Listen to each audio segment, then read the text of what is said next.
की तरफ रुक करेंगे, जो कि रायपुर से ही हम आप तक पहुंचा रहे हैं। बता दें आपको कि पीसीसी चीफ ने राज्यपाल को पत्र लिखा है। मोहन मरकाम ने राज्यपाल उइके को पत्र लिखा। कुलपति के चयन में स्थानीय प्राध्यापकों को प्राथमिकता देने की मांग की गई। छत्तीसगढ़ में योग्य और प्रतिभावान शिक्षकों की कमी नहीं है, स्थानीय उम्मीदवार को प्राथमिकता दी जाए, ऐसा कहना है पीसीसी चीफ का। तो पीसीसी चीफ ने राज्यपाल को पत्र लिखा है। मोहन मरकाम ने राज्यपाल उइके को पत्र लिखा।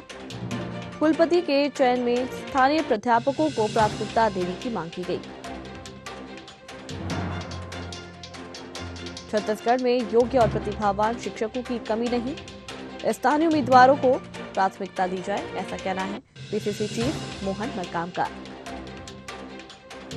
एक बार फिर रुक करेंगे संवाददाता निशा द्विवेदी का। निशा, पीसीसी चीफ मोहन मरकाम ने राज्यपाल को पत्र लिखा है और कुछ मांगे उठाई हैं।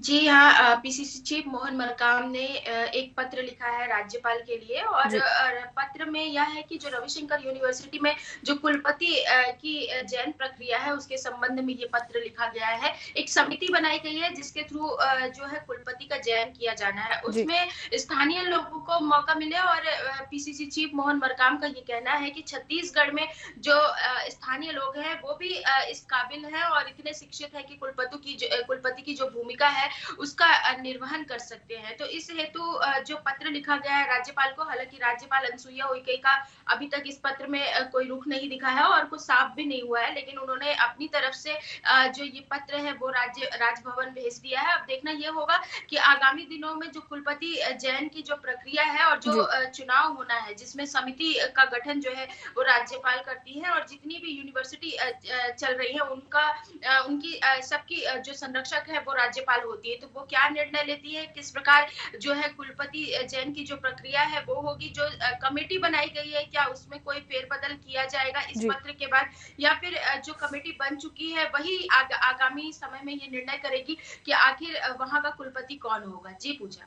तो जिस तरीके से यहाँ पर पीसीसी चीफ ने मांग उठाई है, तो क्या कारण है कि ये मांग उठाई गई है और किस तरीके से इसका फायदा होगा? देखिए, सीधी सी बात है कि मोहन मरकाम ने अपने पत्र में ये लिखा है कि जो स्थानीय लोग हैं छत्तीसगढ़ के उनको मौका मिलना चाहिए और यथावत जो शक्ति है, जो जितनी काबिलियत चाहिए वो स्थानीय लोगों में भी है, तो पहला मौका उन्हें मिलना चाहिए। हालांकि ये देखा गया है कि चयन की जो प्रक्रिया होती है उसमें कई मापदंड होते हैं और उन मापदंडों को देखते हुए ही ये निर्णय लिया जाता है कि कौन से विश्वविद्यालय की बागडोर किसके हाथों में होगी और वहां का कुलपति कौन होगा। लेकिन मोहन मरकाम का ये जो पत्र है ये एक तरीके से देखें कि जो छत्तीसगढ़ के रहवासी हैं और जो यहाँ के स्थानीय लोग हैं उनको मौका देने और आगे लाने की एक कोशिश है कि राज्यपाल महोदया ये ध्यान दे कि जो स्थानीय लोग हैं उनको जो समिति है ये निश्चय किया जाए कि जो स्थानीय लोग हैं उन्हें एक मौका दिया जाए। इसी के कारण बस ये जो पत्र है वो लिखा गया है और आगामी दिनों में अगर हम देखें कि अगर इस पत्र पर चर्चा होती है या ये पत्र राज्यपाल तक पहुंचता है, राजभवन पहुंचता है, तो उस पर क्या निर्णय होता है, क्या सच में स्थानीय लोगों को मौका मिलेगा, या फिर एक सवाल भी खड़ा होता है कि क्या अब तक जो चयन प्रक्रिया थी उसमें स्थानीय लोगों को मौका नहीं मिलता था कि ये पत्र लिखने की जरूरत आनी पड़ी। जी पूजा।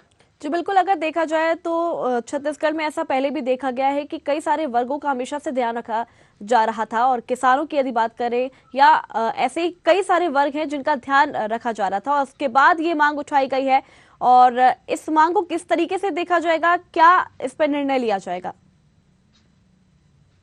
निर्णय पूजा लेने का जो मकसद है या फिर जो निर्णय राज्यपाल महामहिम लेंगी उसका आगामी दिनों में पता चलेगा कि जब ये पत्र उन तक पहुंचता है तो वो क्या निर्णय लेती है। पर जैसा कि आपने कहा कि जिस प्रकार छत्तीसगढ़ में सर्व धर्म और सारे समुदाय के लोगों को साथ में लेकर भूपेश बघेल की सरकार चल रही है, जिस प्रकार की योजनाएं लाई जा रही है उसमें हर वर्ग का ध्यान रखा जा रहा है। लेकिन कुलपति चयन की जो प्रक्रिया है इस पर पीसीसी चीफ मोहन मरकाम ने जिस प्रकार सवाल खड़े किए हैं और एक पत्र राजभवन की ओर भेजा है, राज्यपाल के नाम ये पत्र है, तो वो उस पत्र का जो लेखा जोखा है और इस पर राज्यपाल राजभवन क्या संज्ञान लेता है, किस प्रकार इस पत्र को देखता है, ये आगामी दिनों में देखना होगा। जी पूजा। चलिए, बहुत बहुत शुक्रिया निशा हमारे साथ जुड़ने के लिए, जानकारी देने के लिए।